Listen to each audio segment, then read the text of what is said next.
What you sin with is what will destroy you. If you sin with money, money will ruin you.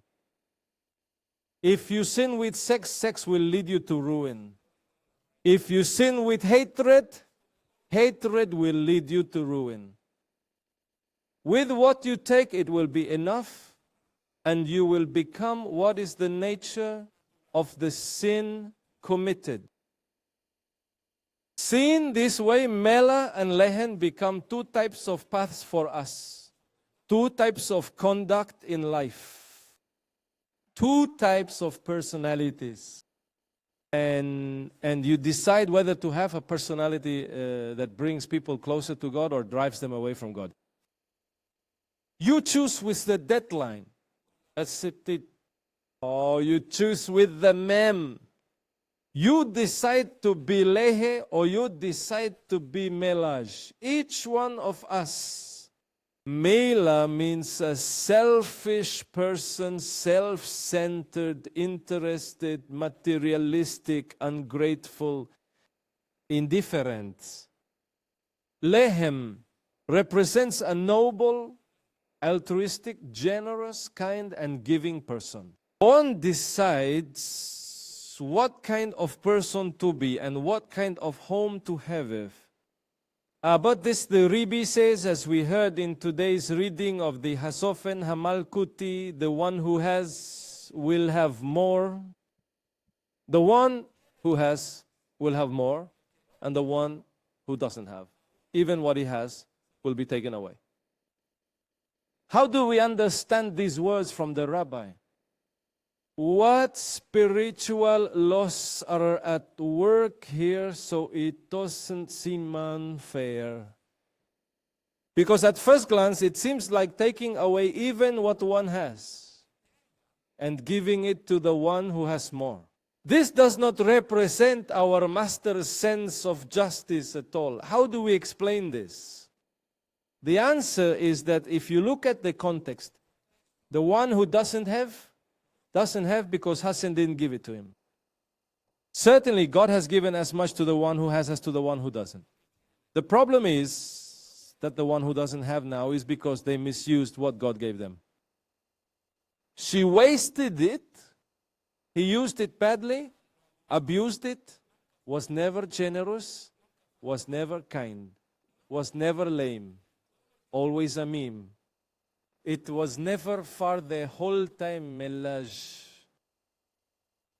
He did not act correctly, always a trap, always a lie, always a scam. An irresponsibility, did not act with transparency. He was involved in shady businesses with a selfish and narcissistic mentality. And the one he has now is because he acted with transparency, loved sincerely, expecting nothing in return. He forgave, he restored. He fulfilled promises, acted with benevolence and compassion towards others, planted seeds, cast his bread upon the waters. And at the end of the day, the harvest came. The blessing came to him while the other relied on lies. He relied on evil, illicit business and sin. Septate, where did what I had go? To the one who had more. These are spiritual rules, spiritual laws that govern this present age. And that we need to know them to stay away from everything that destroys us and causes harm. And getting closer to what builds us up and brings us under the shadow of the Most High. Apply that to your life right now. Observe if the business you have is in line with the Torah or against the Torah. Observe if to earn your money, you have to lie, steal, scam, deceive people, or provide false information. See if the people in your close circle practice holiness, faith, justice, and gratitude as revealed in the Torah. Observe if the people in your close circle bring you closer to HASHEM or push you away from HASHEM. Notice if those people who have intimate access to you are legem or melach. Notice if when you are around those people, your business increases or decreases. Observe if when you are near these people, your family comes together or falls apart. Notice if when you are around those people, your marriage thrives or falls apart. I don't know who conducted this study, but there's a law in sociology that states that your income will be the average of the 3 to 5 closest people around you. If your 3, 4, 5 close people around you are well educated, who worked hard to achieve something in life, who invested well, who knew how to do things right, the rule says that you will be more or less like them too. If your close friends are people who never have a job, or, as Venezuelans say, never have a penny, and they always end up without resources, without making progress, without developing in life, it's most likely you will end up just like them. And based on that, if your 2, 3 close friends are people who drain your spirituality, that lead you astray from the paths of the Torah, that distance you from HASHEM, that distance you from holiness, from the principles and values that heaven has revealed to you, eventually you are going to be like them, a disaster. Do you know why? And here comes the DNA of today's class. Because the spirit of man can be transferred to another person. When you have a friendship with someone, when you say, this is my friend, or when you say, this is my friend, the spirit that operates in your friend, T effect, and the spirit that operates in the one you identify as your friend passes to you.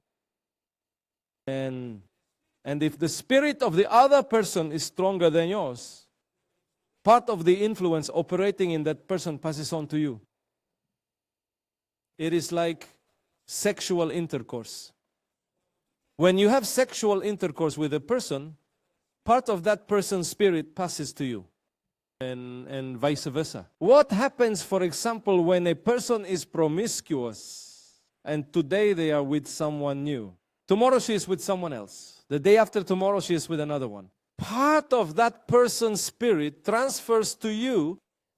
If you had an intimate relationship with them, you need to be very careful in that area.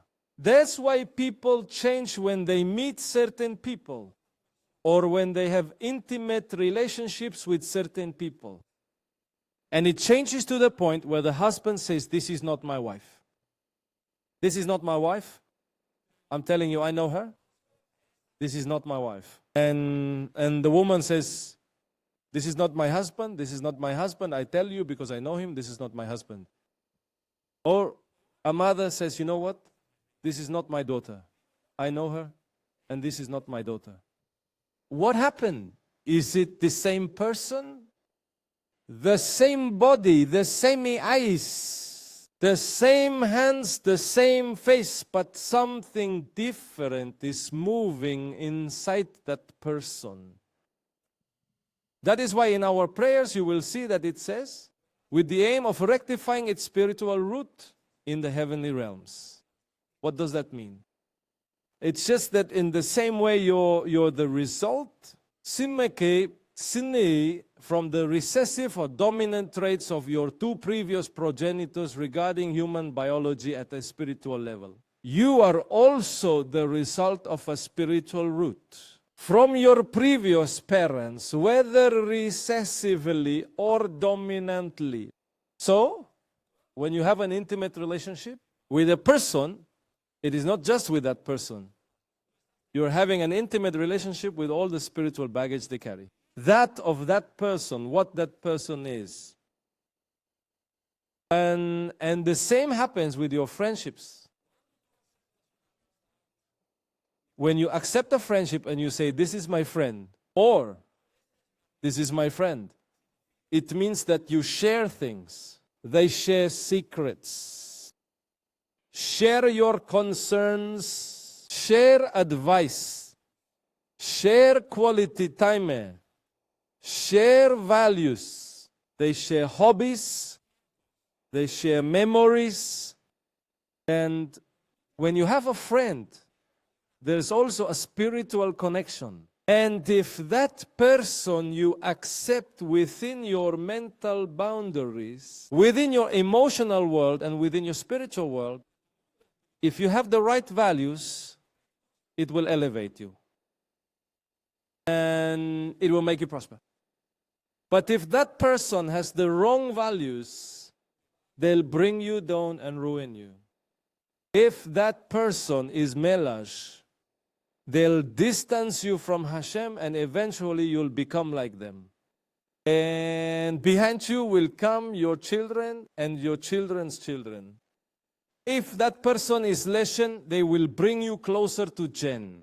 Eventually, you'll be like them, and your children and grandchildren will follow. And if you have doubts about this, do the following experiment. End the relationship. With that person, everyone is telling you is not good for you. Is your wife telling you that? Is your husband telling you this? Is your dad telling you this? Is your mom telling you this? Is your rabbi telling you this? Everyone is telling you. Everyone is seeing it except you. Is it possible that we are all wrong and you are the one who is right? It's possible. It happens sometimes. But try this test. Try this. Stop your relationship with that person for 40 days. For 40 days. End the relationship with that person. Do not text her. Should you not go out with her? Don't eat with them. Don't talk to her. Stop the relationship for 40 days. And why 40 days? Because when a conscious spiritual cycle of 40 days begins, you create a spiritual DNA and many things happen. Every time we finish that way, in a cycle of 40 days, a new being is created, a new parallel universe is created. Give it a try. Do something different with that person. Block their phone. Isolate that person from you for 40 days. And look what happens in your mind during those 40 days. See what starts to happen in your thoughts over these 40 days. See what happens with your values, with your perspectives. It's most likely that you will become the person you truly are. Why? The influence of that person's spirit who was activating yours and moving you to places you didn't want to go was taken away from you.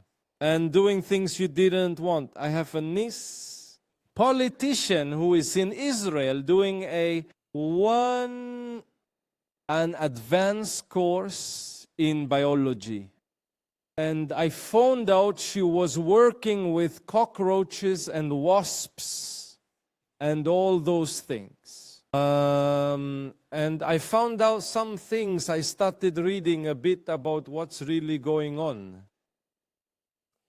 And the new reports we are receiving from Israel, they indicate that there are bacteria that are capable of entering specialized glands that function like the nervous system. In the cockroaches. And when these bacteria get in there, they turn the cockroaches into their slaves. They control them and dominate their behavior. And not only do these bacteria operate in cockroaches, they even outsmart the mice. Do they manage to get into the mouse's nervous system? And they control their behavior, turn them into slaves. Do you know what they do? They push the mouse where the cats are, so that the cats eat them, because those bacteria need the cat's digestive system in order to reproduce. So Look how this operates. Bacteria enter the nervous system. The mouse turns them into its slaves and forces them to go where the cat is so that it can eat them. In the same way, when you allow the spirit of a person inside you, if that person shares your values, if that person shares your principles, if that person is on the same page with you, if you let that person get close, their spirit will influence your mind and behavior and the way you make decisions in your life. That person will lift you up. That person will guide you. But if the spirit of that person with whom you have intimacy, it goes against the values of the Torah. Those are the negative influences it will bring into. It can turn you into its slave, a slave.